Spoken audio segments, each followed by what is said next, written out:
خواتین کیوں محفوظ نہیں ہیں؟ ان کے خلاف جرائم کیوں ہوتے ہیں؟ ہمارے ملک میں روز بروز جرائم میں اضافہ کیوں ہوتا جا رہا ہے اور اس کو روکا کیسے جا سکتا ہے؟ اور اسلام نے خواتین کی حفاظت اور سیکیورٹی کے لیے کیا انتظام کیا ہے؟ آج ہم اسی ٹاپک پر گفتگو کریں گے۔ اعوذ باللہ من الشیطان الرجیم، بسم اللہ الرحمن الرحیم۔ ناظرین السلام علیکم۔ ابھی حالیہ دنوں میں خواتین کی سیکیورٹی اور تحفظ کو لے کر NCRB کا ڈیٹا سامنے آیا ہے، جس میں بتایا گیا ہے کہ سال 2022 میں عورتوں کے خلاف ہونے والے جرائم میں کافی اضافہ ہوا ہے، یعنی ہمارے ملک میں عورتوں کے خلاف ہونے والے جرائم میں کافی اضافہ ہوا ہے۔ یہ بات ہمارے ملک کے لیے، خصوصاً بیٹیوں، بہنوں اور گھر کی خواتین کے لیے تشویشناک ہے۔ پہلے ہم سیکیورٹی، پروٹیکشن اور تحفظ کے سلسلے میں اسلامک پوائنٹ آف ویو کو آپ کی خدمت میں بیان کریں گے کہ اسلام کی نگاہ میں امن و امان اور سیکیورٹی کی کتنی اہمیت ہے۔ دیکھیں، سیکیورٹی اور تحفظ کے سلسلے میں اسلام سوسائٹی اور معاشرے میں کسی بھی طرح کے ظلم کو برداشت نہیں کرتا ہے، اور معاشرے میں افراتفری، دہشت، خوف اور ناامنی پھیلانا بھی بہت بڑا ظلم ہے، جس کے لیے قرآن کریم میں آیا ہے، تمہیں کیا ہو گیا ہے؟ تم کمزور مرد، عورت اور بچوں کے لیے جنگ کیوں نہیں کرتے؟ جہاں وہ مظلوم کہتے ہیں کہ میرے رب ہمیں ان ظالموں سے بچا لے، ہماری مدد کر، ہمارے لیے کوئی سرپرست بنا دے۔ تو اسلام صرف خواتین ہی نہیں بلکہ ملک اور معاشرے کی سیکیورٹی اور اس کے تحفظ کو بھی اہم شمار کرتا ہے اور اہم جانتا ہے۔ اب یہ دیکھ لیتے ہیں کہ خواتین کے سلسلے میں اسلام نے کیا حکم دیا ہے۔ عورتوں کو پروٹیکشن دینے کے لیے اسلام نے پہلی ذمہ داری جو رکھی ہے وہ مرد کو دی ہے، مرد کے لیے رکھی ہے۔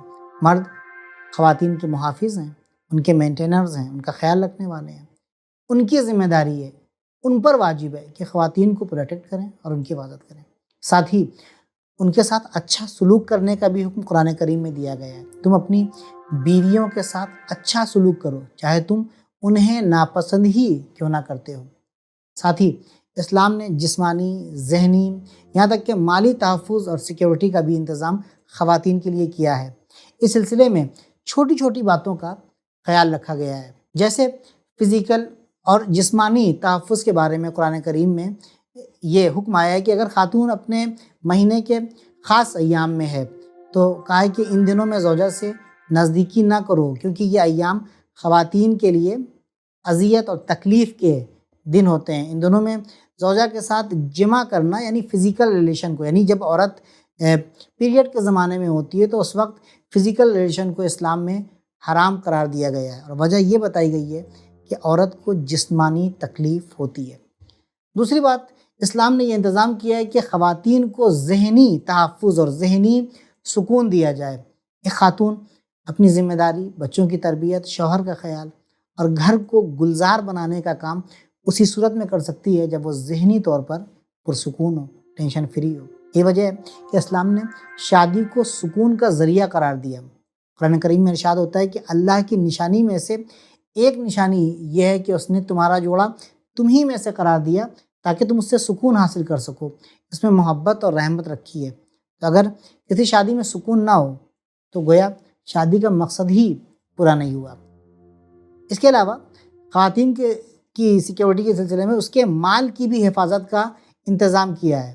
ساتھ ہی خواتین کا جو مال ہے، کہا گیا ہے کہ اس کی بھی حفاظت کو عرب اس زمانے میں، یعنی قرآن اسلام سے پہلے کے زمانے میں، یتیم لڑکیوں کا مال ہڑپ جانے کے لیے ان سے نکاح کر لیتے تھے، تو حکم ہوا کہ ان کا مال انہیں دو اور ان کے ساتھ انصاف کرو۔ دوسری جگہ قرآن کریم میں حکم ہوتا ہے کہ اگر بیوی کو تم طلاق بھی دے رہے ہو اور ان کو مال دے چکے ہو تو ان سے مال چھیننا نہیں، واپس مت لینا، چاہے وہ بڑا خزانہ ہی کیوں نہ ہو۔ بہتان لگا کے، ان کے اوپر الزامات لگا کر کے مال کو اپنے واپس لینے کی کوشش نہیں کرنا، اس بات کو غلط قرار دیا ہے اسلام نے۔ پھر سماجی اعتبار سے خواتین کے لیے حجاب کا حکم دیا، یہ عزت دی، یہ تحفظ دیا، انہیں حکم دیا۔ اور اس سے پہلے مردوں کو یہ حکم دیا کہ نامحرم خواتین کے سامنے اپنی نظریں نیچی رکھو، اور اس کے بعد عورتوں کو بھی یہی حکم دیا کہ اب نامحرم مردوں کے سامنے آپ بھی اپنی نظروں کو نیچا رکھیں۔ پھر خواتین کو تحفظ دینے کے لیے پورے حجاب کا طریقہ بتایا۔ حجاب کے سلسلے میں ہم اس سے پہلے بھی ایک ویڈیو بنا چکے ہیں جو آپ سول میڈیا کے یوٹیوب چینل پر دیکھ سکتے ہیں۔ یہاں پر امام صادق علیہ السلام نے پرائی اور نامحرم خواتین کی طرف نگاہ کے سلسلے میں امام صادق علیہ السلام کی ایک بہت اہم حدیث ہے۔ آپ فرماتے ہیں کہ پرائی عورتوں کو نہ دیکھا کرو، ان کے اوپر بدنیتی اور غلط نگاہ مت ڈالا کرو تاکہ لوگ تمہاری عورتوں کو غلط نیت سے نہ دیکھیں۔ اب سوال یہاں پر یہ ہے کہ خواتین کے خلاف یہ جرائم ہوتے ہی کیوں ہیں؟ آخر ہم انہیں کیسے محفوظ رکھ سکتے ہیں؟ خواتین کے خلاف جرائم کی بہت سی وجوہات ہو سکتی ہیں، جن میں سے ہم کچھ کو آپ کی خدمت پر یہاں پر بیان کریں گے۔ پہلی وجہ ایک سوچ ہے، وہ سوچ یہ ہے کہ مرد عورت سے برتر ہوتا ہے، اس سے طاقتور ہوتا ہے، اس سے بڑا ہوتا ہے، اس لیے وہ جو چاہے کر سکتا ہے۔ یہاں پر ہم آپ کی خدمت میں 2 پوائنٹ بیان کریں گے۔ پہلا یہ کہ برتری کا معیار اسلام کے لحاظ سے برتری کا معیار کردار ہے، اچھا عمل ہے، اچھا اخلاق ہے، تقوی ہے، نہ کہ مرد اور عورت ہونا۔ اور دوسری اور اہم بات جو ہے وہ یہ ہے کہ اگر اللہ نے مرد کو، یعنی قدرتی طور پر اگر مرد جسمانی لحاظ سے عورت سے زیادہ طاقتور ہوتا ہے، اس سے زیادہ مضبوط ہوتا ہے، تو وہ اس لیے نہیں ہے کہ عورت پر ظلم کرنے لگے اور اس کے ساتھ برے طریقے سے پیش آنے لگے، بلکہ اس لیے ہے کہ اس کی حفاظت کرے، اس کا خیال رکھے۔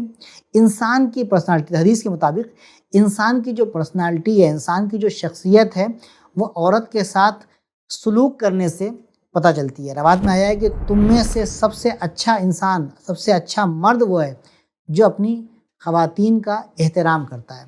تو اس سوچ کو تبدیل کرنے کی ضرورت ہے۔ دوسری بات جو عورتوں کے سلسلے میں جرائم ہوتے ہیں وہ یہ ہے کہ عورتوں کو عیاشی کے لیے ٹول سمجھا جاتا ہے، اسپیشلی انٹرٹینمنٹ انڈسٹری میں، جہاں پر عورت کو مختلف کردار میں پیش کیا جاتا ہے، ان کے کردار کو بھدا اور بھونڈا نام دیا جاتا ہے۔ جیسے گانوں وغیرہ میں آئٹم گرل کا نام دیا جاتا ہے یا آئٹم سانگ اس گانے کا نام رکھا جاتا ہے جس میں ایک عورت برہنہ ہو کر ناچ رہی ہے یا گا رہی ہے۔ یہ بھدا نام لفظ آئٹم یہ خود جو ہے وہ عورت کی عزت کو گراتا ہے، جس کی وجہ سے سماج میں عورت کے خلاف جرائم میں اضافہ ہوتا ہے۔ تو ظاہر سی بات ہے جب معاشرے میں خواتین کو اس طرح سے پیش کیا جائے گا تو جرائم بڑھیں گے۔ تیسری اور اہم بات جو ہے یہاں پر کہ جس میں جرائم عورتوں کے خلاف بڑھ رہے ہیں اور اس میں اضافہ ہو رہا ہے، خواتین محفوظ نہیں ہیں، وہ یہ ہے کہ خود خواتین شکار ہونے کے بعد شکایت نہیں کرتی ہیں، یا شکایت کرتی ہیں تو صحیح کارروائی ان کے خلاف نہیں ہوتی ہے۔ اس وجہ سے بھی جرائم ہمارے ملک میں بڑھتے ہیں۔ ایک اور اہم چیز جس کی وجہ سے خواتین کے خلاف جرائم میں اضافہ ہوتا ہے وہ یہ ہے کہ ویلیوز اور اقدار جو ہیں وہ ہمارے معاشرے میں گر گئی ہیں، بری باتوں کو برا نہیں سمجھا جاتا ہے، یہ ایک بہت بڑا سبب ہے۔ جب ویلیوز ہی نہیں ہوں گی اور برائی کو برائی نہیں سمجھا جائے گا تو اس برے کام کو کھلے عام انجام دیا جائے گا، کیونکہ مجرم کو پتہ ہے اس سلسلے میں اس کے خلاف کچھ نہیں ہونے والا، اگر ہوگا بھی تو کچھ خاص نہیں ہوگا، جیسا کہ ہم کو منی پور میں دیکھنے کو ملا، ہاتھرس میں ہم کو دیکھنے کو ملا، اور ابھی ہندوستان کی بہت ہی مشہور اور معروف یونیورسٹی BHU جہاں پر ہم کو دیکھنے کو ملا کہ 3 لوگوں نے، اور وہ بھی بڑی پوسٹ پہ ہونے والے 3 لوگوں نے جا کر ایک خاتون کے ساتھ، ایک لڑکی کے ساتھ ریپ کر دیا، اور اس طرح کی بہت سی سینکڑوں مثالیں ہمارے ساتھ موجود ہیں۔ ایک عرصے تک یہ لوگ جو ہیں وہ کھلے عام گھومتے رہے اور پھر 2 مہینوں کے بعد تقریباً ان مجرمین کو پکڑا گیا۔ تو ان تمام جرائم کو روکنے کے لیے ضروری ہے، پہلی چیز جو ضروری ہے وہ بیداری اور اویئرنیس ہے۔ برائی کے خلاف آواز اٹھائیں، شکایت کریں، شکایت نہ سنے جانے کی صورت میں ہم مختلف پلیٹ فارمز پر آنے کے بعد آواز اٹھائیں، لڑیں، مقابلہ کریں، جیسا کہ ابھی بلقیس بانو کے کیس میں ہم کو دیکھنے کو ملا کہ منصف مزاج لوگوں نے اس کیس کی سنجیدگی سے پیروی کی، جس کے نتیجے میں عدالت نے انہیں انصاف دلایا اور ایک مظلوم کے چہرے کے اوپر خوشی کے آثار دکھائی دیے۔ اس مقام پر عدلیہ اور کورٹ کا کردار قابل تحسین ہے، جس کے نتیجے میں ملک کی عوام کو عدلیہ سے انصاف ملنے کی امید اور اس پر بھروسے میں کافی اضافہ ہوا ہے۔ ایک اور چیز جس کے ذریعے سے ہم عورتوں کے خلاف ہونے والے جرائم کو روک سکتے ہیں وہ یہ ہے کہ لوگوں کو ویلیوز سے آشنا کرایا جائے، اس کی اہمیت ان کو بتائی جائے۔ جن برائیوں کو ہم دوسروں کے لیے برا سمجھتے ہیں انہیں ہم اپنے لیے بھی برا سمجھیں۔ ایک اور چیز جس کے ذریعے سے ہم خواتین کے خلاف ہونے والے جرائم کو روک سکتے ہیں یا کم کر سکتے ہیں وہ محرم اور نامحرم کے رابطے کی طرف دھیان دینا ہے۔ مردوں اور لڑکوں کو نامحرم خواتین اور لڑکیوں کے سلسلے میں اس بات کا خیال رکھنا چاہیے۔ اسی طرح لڑکیوں اور خواتین کو غیر اور نامحرم مردوں کو اپنے نزدیک نہیں آنے دینا چاہیے۔ اسکول، کالجز، یونیورسٹیز، آفیسز کہیں پر بھی ہوں، اپنے حریم، اپنی پرائیویسی، اپنی حرمت، اپنے شرف اور اپنی عزت کا خیال رکھنا چاہیے۔ نامحرم کلاس میٹس اور کلیگ وغیرہ سے فری نہ ہوں، بقدر ضرورت ہی ان سے بات کریں۔ قرآن کریم میں ارشاد ہوتا ہے کہ نامحرم سے نرمی سے بات نہ کرنا، تاکہ کہیں بدنیت افراد کو تمہارے سلسلے میں لالچ نہ پیدا ہو جائے۔ اب اور آخری اور اہم پوائنٹ جہاں پر ہم عورتوں کے خلاف ہونے والے جرائم کو کم کر سکتے ہیں یا انہیں روک سکتے ہیں، وہ تقوی اور پرہیزگاری اختیار کرنا، اللہ سے ڈرنا، جو سب سے اہم وجہ ہے۔ اسلام کے مطابق شرف، برتری، فضیلت، ان سب کا معیار یہی تقوی ہے، اور اسی کے ذریعے سے انسان بڑا، عظیم اور با شرف بنتا ہے۔ پروردگار کے نزدیک، اللہ کی نظروں میں انسان اسی تقوی کے ذریعے سے با فضیلت بنتا ہے۔ انشاءاللہ ایک نئے ویڈیو کے ساتھ آپ کی خدمت میں حاضر ہوں گے، تب تک کے لیے خدا حافظ۔